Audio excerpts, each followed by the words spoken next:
Boa parte dos documentos, da história do ex-governador Leonel Brizola está no apartamento onde Leonel Brizola morava, na Avenida Atlântica. Outros testemunhos, documentos também, registros, os amigos guardam nos seus arquivos e quem sabe um dia, se tivesse um memorial Leonel Brizola, tivesse um local para todos esses documentos serem reunidos para apreciação geral, esses amigos pudessem até oferecer esses documentos para o conhecimento público. Eu vou aproveitar a visita do vereador Leonel Brizola Neto, neto do ex-governador Leonel Brizola, o nome já diz, né? Eleito aí com quase 13 mil votos, 33 anos de idade, para falar um pouquinho daquele período de convivência com o avô dele, porque ele foi secretário durante um bom tempo de Leonel Brizola. Tem algum segredo que em vida, né, você, do ex-governador, você não pudesse dizer e que hoje você diz, olha, eu posso contar para a história aqui um episódio qualquer que eu não deveria contar há 1, 2, 3 anos, mas hoje eu posso. Tem algum? Olha, o Brizola é uma pessoa muito organizada, né? Então, tudo ele organizava numas caixinhas azuis, assim, e botava no armário. E eu separava muita coisa para ele, né? Ele mandava eu separar todos os jornais para ele, ele ia lendo, recortando como fonte de notícia. E dali ele preparava toda a maneira como ele ia escrever, ou seja, ele se embebedava de todas as fontes de notícia do país, de todos os jornais, para depois começar a falar com as pessoas e ali se comunicar. Um episódio que eu acho que ficou muito marcado para mim foi logo no começo, quando eu fui trabalhar com ele, e eu fui buscar sozinho o presidente hoje, Lula, né, no aeroporto de Santos Dumont. Eu fui sozinho, tá? Não, vai lá, busca, mas eu, tal. Tudo bem, vou buscar o Lula. O Lula não era, né, ainda... Ele já era deputado federal? O Lula teve uma mandato federal? Era depois de deputado federal. Já tinha sido perdido a outra eleição, né, pro Collor e pro Fernando Henrique. Quer dizer, depois estava naquela união do PDT com o PT. Certo. Né? Ele estava reconstruindo o futuro. Assim. Então eu fui buscar o Lula no aeroporto Santos Dumont e eu vim conversando com ele, assim, e o que mais me chamou a atenção é que ele era uma pessoa tão comum. Então, o Lula, sabe, que foi conversando, parecia que eu estava conversando com um amigo já de 10 anos, assim, sabe? E eu prestando atenção na conversa dos dois lá na casa, assim, eu ficava olhando de longe e tal. Parecia que se conheciam há 20, 30, 40 anos. E o que eles falavam? Parece que nesse encontro o Lula meio que assentia, concordava com tudo que o Brizola dizia. Que eles conversaram. O Brizola dominava a conversa. Era difícil você querer colocar uma conversa com ele. Mesmo que eu acho que você tivesse certo, ele te convencia que você estava errado. Mas o que o Brizola disse pro Lula? Principalmente essa questão do trabalhismo, né?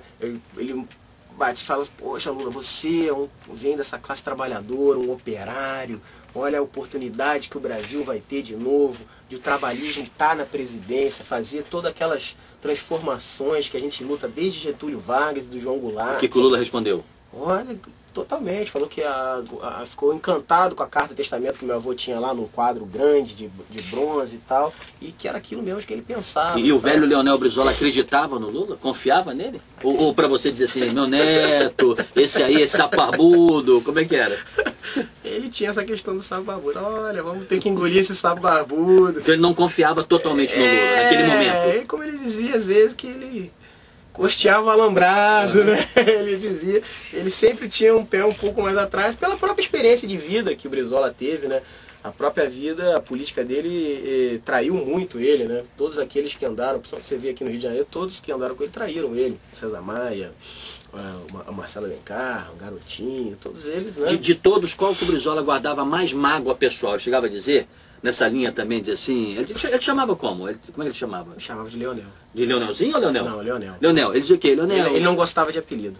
Ele não gostava de apelido? Sim, mas ele botava apelido nos outros. Rubem Medina chamou de Bundinha, o Lula, Gatangorá no Moreira Franco, ele colocou esse apelido. Agora, o que ele... não gostava de apelido, você vê que é engraçado. Não é? Desses que ele entendeu como tendo traído a ele, qual que ele mais se ressentiu? Que ele mais se ressentiu foram dois, Marcela Alencar e Garotinho. Por quê? Pela maneira, né, como foi. O Marcelo Alencar por aquele ato perverso de querer destruir todos os CIEPs também, sabe? Fez uma campanha absurda contra os CIEPs. E o Garotinho pela questão partidária, quis tomar o partido do Brizola. Fundador do partido. E o Brizola, num ato de tão legalista, e o Garotinho, governador, ele deu ampla defesa no diretório antes de expulsar. Ele não falava que o Brizola tinha mão de ferro, é mentira. O Brizola deu a palavra para ele se defender dentro do partido e tal, mas né, acabou ocorrendo aquilo e o Garotinho fez um movimento querendo tirar o PDT do Brizola. E sucessivamente houve os ataques, né? Chamou ele de atrasado, de dinossauro. Mas poucos antes da morte do ex-governador Leonel Brizola, o Garotinho esteve lá, Moreira Franco também. Ali você pode dizer que você acha que o seu avô morreu em paz, assim, com esses inimigos políticos? Ele não tinha inimigo pessoal, né? Ele tinha as divergências políticas, ele sabia separar a parte emocional, pessoal, dessa parte política de divergir, né? Quando ele disse, agora vamos ter que engolir o sapo barbudo, ele queria dizer o seguinte, olha, a gente tem divergências sérias com o PT, né? O PT rouba nossos votos também, né? Mas a gente vai ter que engolir essa divergência. Então, como ele gostava de apelidar, mas não gostava de apelido, ele falou, vamos ter que engolir o sapo barbudo. Agora, vereador, um detalhe, o ex-governador Brizola tinha medo de morrer, porque dizem pessoas que o conhecem, né? Tanto ele como o senhor, que ele ensinava a pessoas próximas, deve ter feito isso você, se não a atirar, mas a se defender no trânsito. Como era isso? O que ele dizia? E eu fazia segurança dele. Com 20 anos eu era segurança dele, me ensinou. Ele não gostava de ter segurança particular, né? Porque ele foi muito perseguido. Ele tinha medo de ter um segurança que pudesse traí-lo. Por trair, você não sabe quem é a pessoa, tá ligado com alguma questão. Então ele não queria, nem quando era governador. Como tinha proteção, ficava lá embaixo da residência, mas afastado, ele não tinha comunicação, era de longe. Mas o que ele orientava? Na hora do trânsito, por exemplo, dizia que é para você olhar para os lados? Lógico. Ele sempre, quando às vezes eu tinha que ir com ele, ele falava assim, olha, eu não quero ver nem a tua placa atrás de mim, ou seja, colado na bunda do carro dele.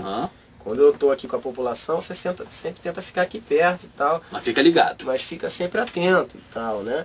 Mas ele era uma pessoa que a maior segurança dele era estar na rua no meio da população. Claro, porque das pessoas, historicamente... A população fazia a segurança dele. Então era uma pessoa que não precisava de segurança. Mas ele te ensinou a atirar? Ensinou com a garrucha velha dele lá. Então ele dava as orientações para você de como você deveria ajudá-lo, vamos dizer assim. Como deveria me portar, né?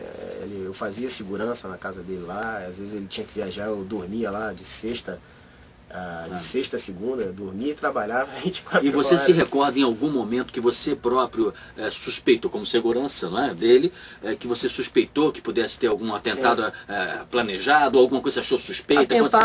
Atentado eu não digo, mas uma vez eu presenciei, foi uma repórter lá, entrevistá-lo, uma morena, bonita e tal, jovem, né, cativante e tal, e ela adentrou assim, ele acabou recebendo, né, mas eu vi que ela guardou um gravador escondido. E eu vi só a luzinha vermelha, que naquela época o gravador era maior, né? Não era essa questão tão digital. E eu vi que ela tinha estava gravando ali por fora, queria pegar uma conversa por fora. E a gente tinha um telefone interno, eu avisei ele, dá um cuidado aí que tem uma luz vermelha aí na bolsa, meio esquisita e tal. E ele era uma pessoa que se precavia sozinho, né?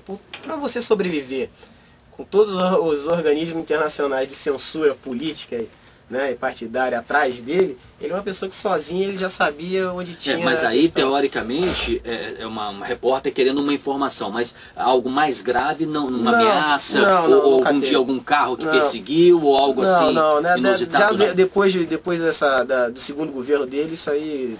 Eu escutei muitas histórias no primeiro governo dele. As pessoas tinham, tem bomba, do exílio, tem bomba aí na tua portaria, hoje se você sair de carro, vão te atirar com aquela arma de tiro de longe, né? Tinha a escuta naquele hotel do lado da casa dele, tinha um departamento que fazia escuta da casa dele, isso era comprovado. Ligado ao SNI. Ligado ao SNI, tanto é que ele abria as reuniões e dizia, queria dar um alô aqui pro nosso amigo do SNI e tal. Entendi.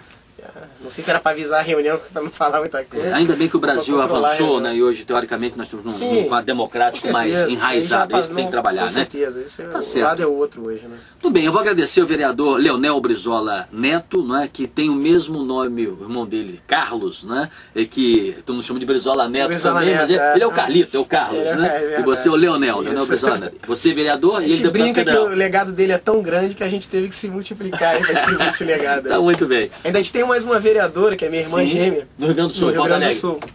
Juliana Brizola. Então, e tem mais gente na política? Não, só nós todo três. mundo, todos que tinham já estão na política, né? Três, né? Tá certo. Doutor, muito obrigado Eu mais que uma vez agradeço. por sua atenção de vir aqui à redação da SRZD. Felicidades. Igualmente.